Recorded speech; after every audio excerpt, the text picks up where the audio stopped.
اعوذ باللہ من الشیطان الرجیم بسم اللہ الرحمن الرحیم سورة الاعراف آیت نمبر 54. إن ربكم الله الذي خلق السماوات والأرض في 6 أيام ثم استوى على العرش يغشي الليل النهار يطلبه حثيثا والشمس والقمر والنجوم مسخرات بأمره ألا له الخلق وله الأمر تبارك الله رب العالمين. ترجمہ: یقیناً تمہارا پروردگار وہ اللہ ہے جس نے سارے آسمان اور زمین 6 دن میں بنائے، پھر اس نے عرش پر استوا فرمایا. وہ دن کو رات کی چادر اڑا دیتا ہے جو تیز رفتاری سے چلتی ہوئی اس کو آ دبوچتی ہے، اور اس نے سورج اور چاند تارے پیدا کیے ہیں جو سب اس کے حکم کے آگے رام ہیں. یاد رکھو کہ پیدا کرنا اور حکم دینا سب اسی کا کام ہے. بڑی برکت والا ہے اللہ جو تمام جہانوں کا پروردگار ہے. تفسیر: یہ اس وقت کا واقعہ ہے جب دنوں کا حساب موجودہ سورج کے طلوع و غروب سے نہیں ہوتا تھا. اس وقت کے دن کا شمار بظاہر کسی اور معیار پر کیا گیا ہے جس کی حقیقت اللہ تعالیٰ ہی کو معلوم ہے.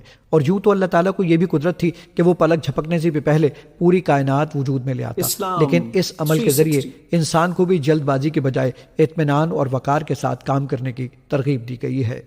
استوا عربی لفظ ہے جس کے معنی ہے سیدھا کرنا، قائم ہونا، قابو پانا، اور بعض اوقات اس کے معنی بیٹھنے کی بھی ہوتے ہیں. اللہ تعالیٰ چونکہ جسم اور مکان سے پاک ہے، اس لیے اس کے یہ معنی سمجھنا صحیح نہیں ہے کہ جس طرح کوئی انسان تخت پر بیٹھتا ہے اس طرح معاذ اللہ تعالیٰ بھی عرش پر بیٹھے ہیں.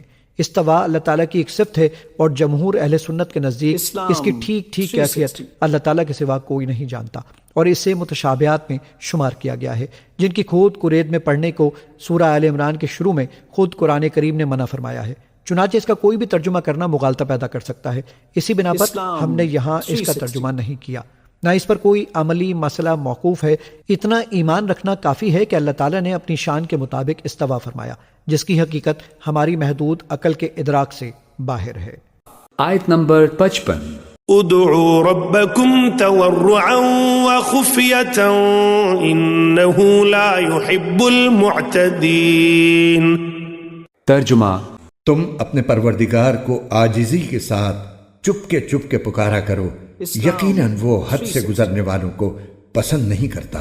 تفسیر: اس حد سے گزرنے میں یہ بات بھی داخل ہے کہ بہت اونچی آواز سے دعا مانگی جائے، اور یہ بھی کہ کوئی ناجائز یا ناممکن چیز طلب کی جائے جو دعا کے بجائے معاذ اللہ مذاق بن جائے. مثلا یہ دعا کہ میں ابھی آسمان پر چڑھ جاؤں. کفار بعض اوقات حضرت صلی اللہ علیہ وسلم سے اس قسم کی دعائیں مانگنے کا مطالبہ کرتے تھے. آیت نمبر 56. ولا تفسدوا في الأرض بعد إصلاحها وادعوه خوفا وطمعا إن رحمة الله قريب من المحسنين. ترجمہ: اور زمین میں اس کی اصلاح کے بعد فساد برپا نہ کرو، اور اس کی عبادت اس طرح کرو کہ دل میں خوف بھی ہو اور امید بھی. یقیناً اللہ کی رحمت نیک لوگوں سے قریب ہے. تفسیر: زمین پر اللہ تعالیٰ نے جب انسان کو بھیجا تو شروع میں نافرمانی کا کوئی تصور نہیں تھا، اور اس طرح زمین کی اصلاح ہو چکی تھی. جن لوگوں نے بعد میں نافرمانی کے بیج بوئے انہوں نے زمین کی اصلاح کے بعد اس میں فساد مچایا. یہاں دعا کا صیغہ اکثر مفسرین کے نزدیک عبادت کے لیے آیا ہے، اسی لیے ہم نے اس کا ترجمہ عبادت سے کیا ہے. اور سچی عبادت کی شان اس آیت میں یہ بتائی گئی ہے کہ عبادت کرنے والے کے دل میں اپنی عبادت پر ناز ہونے کے بجائے یہ خوف ہونا چاہیے کہ نہ جانے میں عبادت کا حق ادا کر سکا یا نہیں، اور یہ اللہ تعالیٰ کی بارگاہ میں قبولیت کے مستحق ہے یا نہیں. دوسری طرف اسے اپنی عبادت کی کوتاہیوں سے مایوسی کے بجائے اللہ تعالیٰ کی رحمت سے یہ امید بھی ہونی چاہیے کہ وہ اپنے فضل و کرم سے اسے قبول فرما ہی لے گا. یعنی اپنی کوتاہی کا خوف اور اللہ تعالیٰ کی رحمت کی بنیاد پر امید، دونوں چیزوں کا امتزاج ہے جو کسی عبادت میں سچائی پیدا کرتا ہے. آیت نمبر 57. وهو الذي يرسل الرياح بشرا بين يدي رحمته حتى إذا أقلت سحابا ثقالا سقناه لبلد ميت لبلد ميت فأنزلنا به الماء فأخرجنا به من كل الثمرات كذلك نخرج الموتى لعلكم تذكرون. ترجمہ.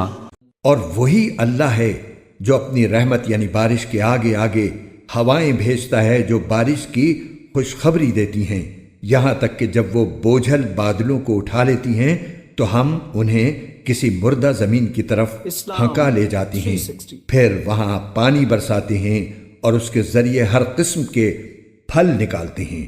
اسی طرح ہم مردوں کو بھی زندہ کر کے نکالیں گے. شاید ان باتوں پر غور کر کے تم سبق حاصل کر لو. تفسیر. یعنی جس طرح اللہ تعالیٰ ایک مردہ زمین میں جان ڈال دیتا ہے، اسی طرح وہ مردہ انسانوں میں بھی جان ڈالنے پر قادر ہے.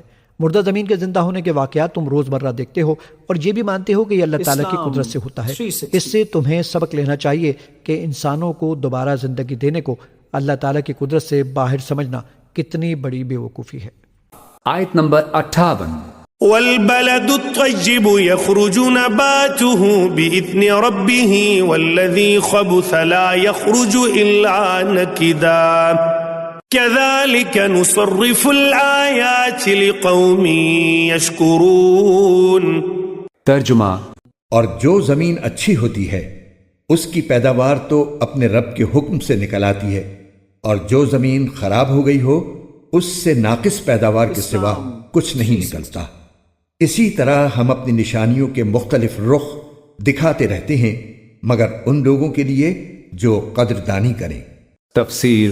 اس میں ایک لطیف اشارہ اس طرف ہے کہ جس طرح اچھی زمین کی پیداوار بھی خوب ہوتی ہے، اسی طرح جن لوگوں کے دل میں طلب کی پاکیزگی ہوتی ہے وہ اللہ تعالیٰ کے کلام سے خوب فائدہ اٹھاتے ہیں.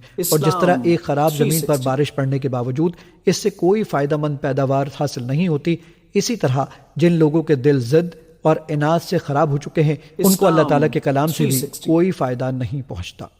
آیت نمبر 59. لقد أرسلنا نوحا إلى قومه فقال يا قوم اعبدوا الله ما لكم من إله غيره إني أخاف عليكم عذاب يوم عظيم. ترجمہ. ہم نے نوح کو ان کی قوم کے پاس بھیجا، چنانچہ انہوں نے کہا اے میری قوم کے لوگو، اللہ کی عبادت کرو، اس کے سوا تمہارا کوئی معبود نہیں ہے. یقین جانو مجھے سخت اندیشہ ہے کہ تم پر ایک زبردست دن کا عذاب نہ آ کھڑا ہو. تفسیر. اسرائیلی روایات کے مطابق حضرت نوح علیہ السلام کی پیدائش اور حضرت آدم علیہ السلام کی وفات کے درمیان 1000 سال سے کچھ زیادہ کا فاصلہ ہے، لیکن محقق علماء نے ان روایات کو مستند نہیں سمجھا. حقیقی فاصلے کا یقینی علم حاصل کرنے کا کوئی راستہ نہیں ہے، البتہ اتنی بات قرآن کریم سے واضح ہوتی ہے کہ اس طویل عرصے کے دوران بت پرستی کا رواج بہت بڑھ گیا تھا. حضرت نوح علیہ السلام کی قوم نے بھی بہت سے بت بنا رکھے تھے جن کے نام سورہ نوح میں مذکور ہیں. سورہ عنکبوت میں ہے کہ حضرت نوح علیہ السلام نے 950 سال تک اس قوم کو حق کی تبلیغ فرمائی اور سمجھانے کا کوئی طریقہ نہیں چھوڑا. کچھ نیک بخت ساتھی جو زیادہ تر غریب طبقے سے تعلق رکھتے تھے ان پر ایمان لائے، لیکن قوم کی اکثریت نے کفر ہی کا راستہ اختیار کیے رکھا.